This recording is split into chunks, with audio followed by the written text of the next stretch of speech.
Assalamualaikum warahmatullahi wabarakatuh. Perkenalkan, nama saya Devia Lima Ramadhani, NIM 20208124. Saya perwakilan kelompok 5 akan mempresentasikan hasil pekerjaan kelompok kami dengan judul materi anggaran bahan baku. Sebelumnya saya akan memperkenalkan anggota kelompok kami. Yang pertama ada Vicky Heri Irawan dengan NIM 2018-008362. Dan kedua Devia Lima Ramadhani NIM 20208124. Ketiga ada Olivia Rizky Anindya Anjani dengan NIM 20208152. Dan yang keempat ada Wahyu Gusti Perdana dengan NIM 20208154. Untuk materi pertama ada anggaran bahan baku. Pengertian bahan yang digunakan dalam proses produksi dikelompokkan menjadi bahan baku langsung atau yang sering disebut dengan direct material, dan bahan baku tak langsung sering disebut dengan indirect material. Bahan baku langsung adalah semua bahan baku yang merupakan bagian barang jadi yang dihasilkan. Sedangkan bahan baku tak langsung adalah bahan baku yang ikut berperan dalam proses produksi, tetapi tidak secara langsung tampak pada barang jadi yang dihasilkan. Anggaran bahan baku hanya merencanakan kebutuhan dan penggunaan bahan baku langsung. Bahan baku tak langsung akan direncanakan dalam anggaran overhead pabrik. Untuk yang kedua ada tujuan penyusunan anggaran bahan baku. Tujuan penyusunan bahan baku langsung ada 5. Yang pertama adalah memperkirakan jumlah bahan baku langsung. Yang kedua, memperkirakan jumlah pembelian bahan baku langsung yang diperlukan. Yang ketiga, sebagai dasar memperkirakan kebutuhan dana yang diperlu untuk melaksanakan pembelian bahan baku langsung. Yang keempat, sebagai dasar penentuan harga pokok produksi, yakni memperkirakan komponen harga pokok pabrik karena penggunaan bahan baku langsung dalam proses produksi. Dan yang kelima, sebagai dasar melaksanakan fungsi pengendalian bahan baku langsung. Penyusunan anggaran bahan baku. Anggaran-anggaran yang berhubungan dengan anggaran bahan baku antara lain: yang pertama, anggaran kebutuhan bahan baku. Anggaran ini disusun sebagai perencanaan jumlah bahan baku yang dibutuhkan untuk keperluan produksi pada periode mendatang. Anggaran kebutuhan bahan baku disusun untuk merencanakan jumlah fisik bahan baku yang diperlukan, bukan dari nilai dalam rupiah. Secara terperinci pada anggaran ini harus dicantumkan seperti jenis barang yang akan dihasilkan, kemudian jenis bahan baku yang digunakan, lalu bagian-bagian yang dilalui dalam produksi, kemudian standar penggunaan bahan baku atau standar use rate, yang terakhir waktu penggunaan bahan baku.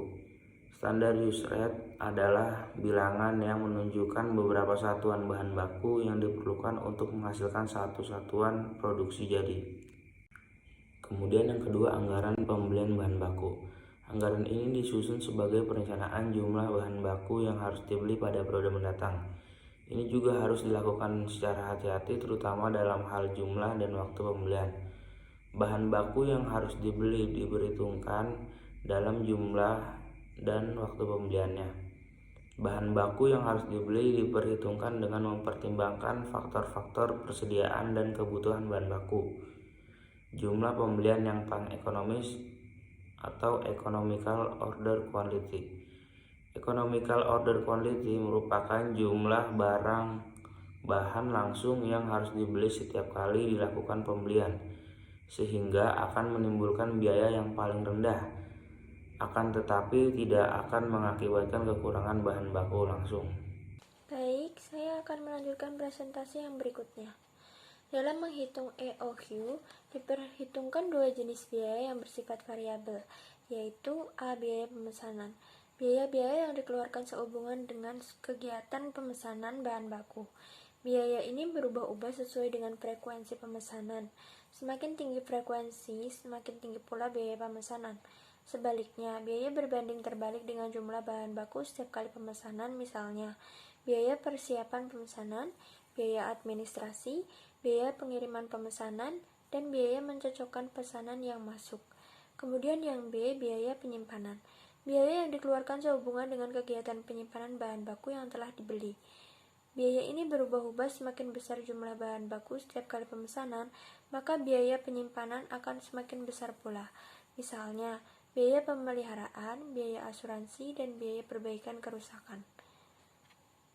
Next. Yang ketiga, waktu pembelian bahan baku. Untuk merencanakan saat pemesanan bahan baku pada periode mendatang perlu diperhatikan beberapa faktor. Yang pertama, land time yang terjadi pada pemesanan-pemesanan sebelumnya. Kemudian yang kedua, land time adalah jangka waktu sejak dilakukannya pemesanan sampai saat datangnya bahan baku yang dipesan dan siap untuk digunakan dalam proses produksi. Kemudian reorder point adalah saat harus melakukan pemesanan kembali bahan baku langsung yang diperlukan. Lalu extra carrying cost, biaya terpaksa harus dikeluarkan akibat bahan baku langsung datang dari awal. Yang terakhir adalah stock out cost, terpaksa harus dikeluarkan akibat keterlambatan datangnya bahan baku langsung. Next. Yang keempat adalah anggaran persediaan bahan baku. Anggaran ini merupakan suatu perencanaan terperinci atas kuantitas bahan baku yang disimpan sebagai persediaan. Setiap perusahaan dapat mempunyai kebijakan dalam menilai persediaan yang berbeda. Tetapi pada dasarnya, kebijaksanaan tentang penilaian persediaan dapat dikelompokkan menjadi: yang pertama, kebijaksanaan FIFO atau first in first out. Yang kedua, kebijakan LIFO atau last in first out. Besarnya bahan baku yang harus tersedia untuk kelancaran proses produksi tergantung pada beberapa faktor seperti A. Volume produksi selama periode waktu tertentu dapat dilihat pada anggaran produksi. Yang B. Volume bahan baku minimal yang disebut safety stock atau persediaan besi. C. Besarnya pembelian yang ekonomis. D. Estimasi tentang naik turunnya harga bahan baku pada waktu-waktu mendatang. E. Biaya-biaya penyimpanan dan pemeliharaan bahan baku. F. Tingkat kecepatan bahan baku menjadi rusak. Baik, presentasi yang selanjutnya dapat dilanjutkan oleh pemateri yang berikutnya. Terima kasih. Oke, baiklah. Pada kali ini saya akan melanjutkan presentasi yang sudah dibawakan oleh teman saya sebelumnya. Slide selanjutnya yaitu persediaan besi. Persediaan besi adalah persediaan minimal bahan baku yang harus dipertahankan untuk menjamin kelangsungan proses produksi. Besarnya persediaan besi ditentukan oleh berbagai faktor. Faktor di sini ada 4. Yang pertama, kebiasaan leveransir menyerahkan bahan baku yang dipesan. Yang kedua, jumlah bahan baku yang dibeli setiap kali pemesanan. Yang ketiga, ada dapat diperkirakan atau tindaknya kebutuhan bahan baku secara cepat. Yang terakhir, perbandingan antara biaya penyimpanan bahan baku dan biaya eksternal karena kebiasaan bahan baku. Selanjutnya ada bentuk dasar anggaran persediaan bahan baku. Dalam anggaran persediaan bahan baku perlu diperinci hal sebagai berikut. Nah, jadi dalam anggaran persediaan bahan baku ada 4 juga poinnya. Yang pertama, jenis bahan baku yang digunakan. Yang kedua, jumlah masing-masing jenis bahan baku yang terisi sebagai persediaan. Yang ketiga, ada harga per unit masing-masing jenis bahan baku. Yang keempat, nilai bahan baku yang disimpan sebagai persediaan. Yang kelima, ada anggaran biaya bahan baku habis digunakan dalam produksi, dalam kurung pemakaian bahan baku. Sebagai bahan baku disimpan sebagai persediaan dan sebagian dipergunakan dalam proses produksi. Anggaran ini merencanakan nilai bahan baku yang digunakan dalam satuan uang. Tentu tidak semua bahan baku tersedia akan habis digunakan produksi. Hal ini disebabkan karena 2 hal.